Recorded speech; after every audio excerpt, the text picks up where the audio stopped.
त्रिलोकीनाथ यादव गायक कलाकार गोढ़िया वाराणसी के धरती से फिर पुनः काशीराज म्यूजिक पे एक लोकगीत दे रहा हूँ। इस जमाने को देखते हुए कवि जी को लिखा के पढ़ल का कहलन।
मन में कुछ और हो और ऊपर से कुछ और हो। अगली लाइन में कहा कि माता के कोख शिशु लेत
बच्चा शिशु जब गर्भ में आवत तो बच्चे को करा ले हुए लड़का हो तो पैदा करावत हो, लड़की हो तो पेटे में से लड़की लाइन में का कहले भाया पढ़ावा लिखावा शादी करब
पहना के माई बाबू कॉलेज में भेजत हुआ लड़के के पढ़िया लिखिया भैया कमैया हमारो दुख कट जाई। लेकिन जब शादी विवाह भइले के बाद तू अलग हो जाते हुए अपन लेके दुल्हन और एक के प्रमाण ले ला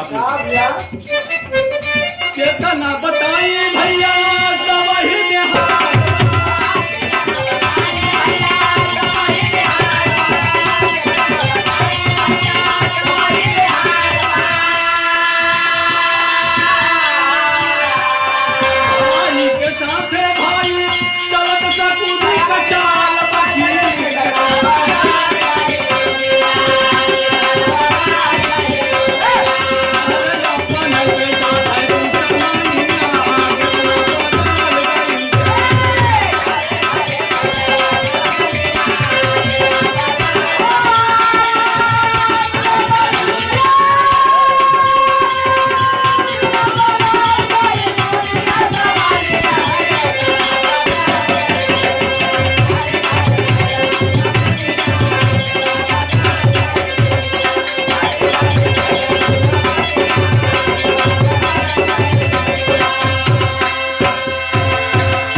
इतनी बड़ी दुखी हो गई हो।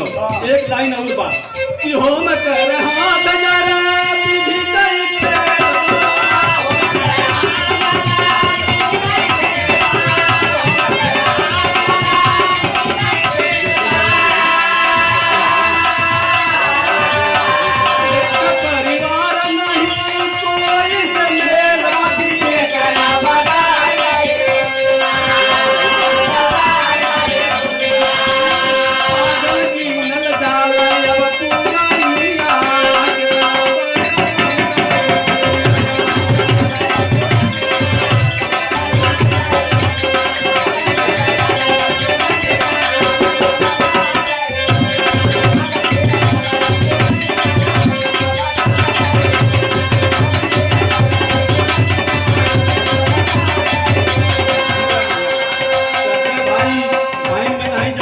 दूसरे दूसरे में मेल बा, एक के परिवार नहीं कोई से मेल बा।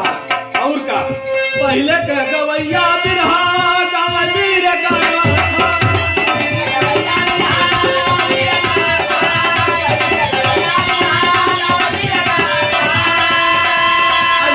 गवैया खाली चटन हमें